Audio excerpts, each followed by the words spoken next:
73 dias. Naquela sexta-feira, quando ela chegou em casa, tinha aquele sorriso que eu conhecia tão bem. Maquiagem refeita, cabelo penteado de novo, perfume um pouco forte demais. Me abraçou. Foi um dia cansativo, disse ela. As reuniões não terminaram. Eu sorri. Eu sei, falei. Senta, o jantar tá pronto. Mas eu sabia. Fazia 73 dias que eu sabia. E durante esses 73 dias, todo dia eu sentei na mesa do café da manhã. Todo dia eu a abracei de volta. Todo fim de semana fui com ela ao mercado. Nada tinha mudado. Só uma coisa tinha mudado. Eu tinha me preparado. Mas deixa eu voltar ao começo. Porque essa história começou muito antes daquela sexta-feira. Exatamente 73 dias antes. Construindo o mundo. Meu nome é Lucas, tenho 42 anos. Fui casado por 8 anos, ou pelo menos era o que eu pensava. Conheci Beatriz na faculdade. Os dois estudávamos engenharia. Os dois éramos os mais dedicados da turma. Caímos no mesmo grupo de um projeto, e 4 horas depois ainda estávamos conversando. Não sobre o projeto, sobre tudo. Naquela noite, voltando para casa, percebi que alguma coisa tinha mudado dentro de mim. Uma semana depois, eu liguei para ela. Um mês depois, a gente falava todo dia. 6 meses depois, a gente era um casal de verdade. Beatriz, como eu descreveria ela? Inteligente, determinada. Quando tomava uma decisão, não voltava atrás. Isso sempre me atraiu. Mulher forte, eu dizia para os amigos. Do lado dela, eu fico mais forte também. Esse sentimento durou 7 anos. A gente casou, compramos um apartamento pequeno, depois viria a casa grande, adotamos um cachorro, talvez um dia viessem os filhos. Tudo era depois, mas o presente era bom. Por isso, tudo parecia certo. Profissionalmente, também estava bem. Eu era gerente de projetos numa construtora. Beatriz, arquiteta sênior no escritório de arquitetura. O mesmo setor, mas empresas diferentes. Sempre achei que isso ajudava a manter o equilíbrio entre nós. Os amigos sempre nos chamavam de casal perfeito. Nas festas de casamento, éramos a mesa mais animada. Nos jantares, os últimos a ir embora. No Réveillon, os primeiros a dançar. Aí, em fevereiro do ano passado, aconteceu uma coisa pequena. Tão pequena que eu quase não percebi. Num domingo de manhã, eu acordei, Beatriz estava na cozinha. O celular dela estava em cima da mesa. A tela acendeu. Uma mensagem tinha chegado. Eu vi só a prévia. Um nome masculino, um emoji. Só isso. Não toquei no celular, não falei nada, mas alguma coisa dentro de mim ficou tensa. Pequena, silenciosa, fria. E essa tensão nunca passou. O ponto de ruptura.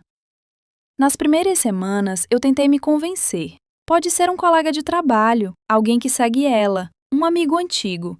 Mas comecei a prestar atenção. E quando você começa a prestar atenção, começa a enxergar. Beatriz parou de deixar o celular na mesa. Sempre com ela, sempre com a tela virada para baixo. Levava para o banheiro quando ia tomar banho. À noite, às vezes eu ouvia a vibração. E ela, ao menor som, já abria os olhos. Como se não estivesse dormindo. Como se estivesse esperando. Nos fins de semana, os encontros com amigas tinham aumentado. O que era quinzenal virou semanal, depois 2 vezes por semana. Uma sexta-feira, ela chegou tarde. Tinha apresentação de projeto, se estendeu, disse ela. Mas naquela tarde, um colega do escritório dela me ligou, sobre um assunto completamente diferente. No fim da conversa, ele falou de passagem. Beatriz saiu cedo hoje, né? A gente também dispersou cedo. Não falei nada. Depois que desliguei, sentei. Fiquei sentado um bom tempo. Aí levantei, abri o computador e passei 3 horas pesquisando. Pesquisei com calma, de forma sistemática, sem emoção, como um engenheiro. Identifica o problema, coleta os dados, analisa. No fim da pesquisa, eu sabia 2 coisas com certeza.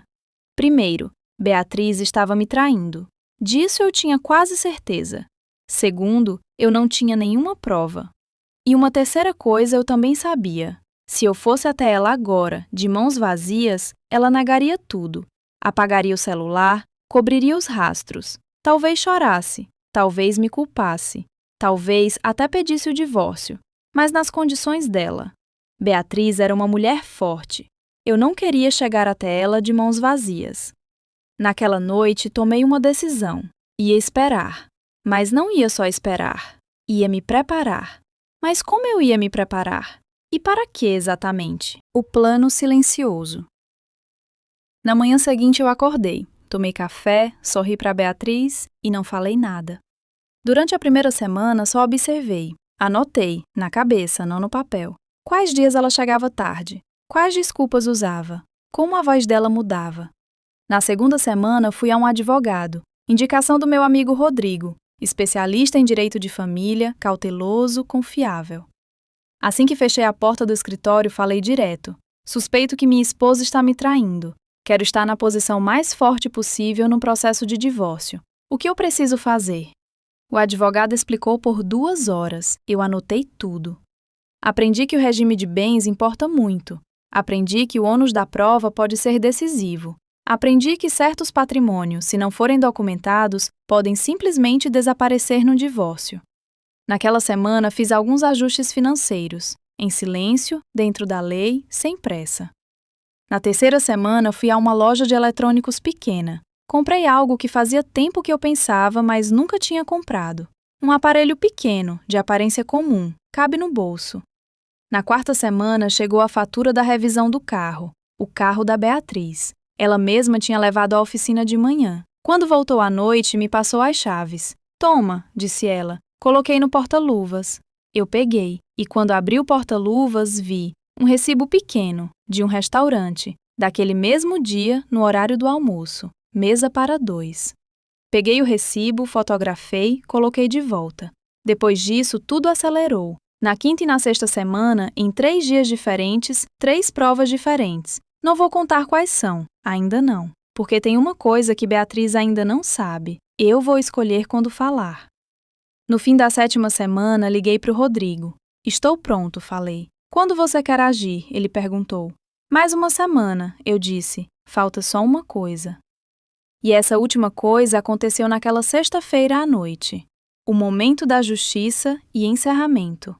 Beatriz chegou naquela sexta-feira, maquiagem refeita, cabelo penteado de novo, perfume um pouco forte demais. Foi um dia cansativo, disse ela. As reuniões não terminaram.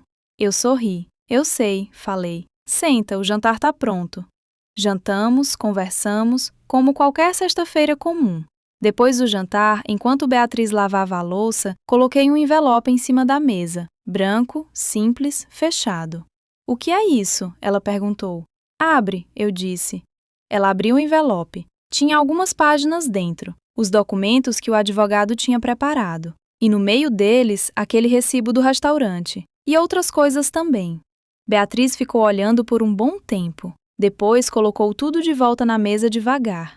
Faz quanto tempo você sabe? Ela perguntou. 73 dias, eu disse. Silêncio. Por que você não falou nada antes? Porque eu precisava me preparar. Naquela noite, Beatriz foi embora, mas não nas condições dela. Tudo já estava definido juridicamente pelo meu advogado. Regime de bens, patrimônio compartilhado, cada detalhe. Hoje faz 6 meses. O cachorro ficou comigo.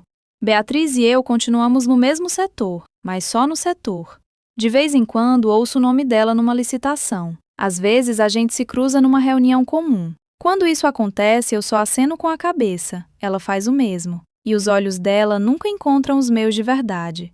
Não sei se isso é vingança, se é justiça, se é os dois. O que eu sei é o seguinte: naquela sexta-feira à noite, quando coloquei aquele envelope branco em cima da mesa, eu tinha todas as cartas na mão. E pela primeira vez na vida, fui eu quem encerrou o jogo.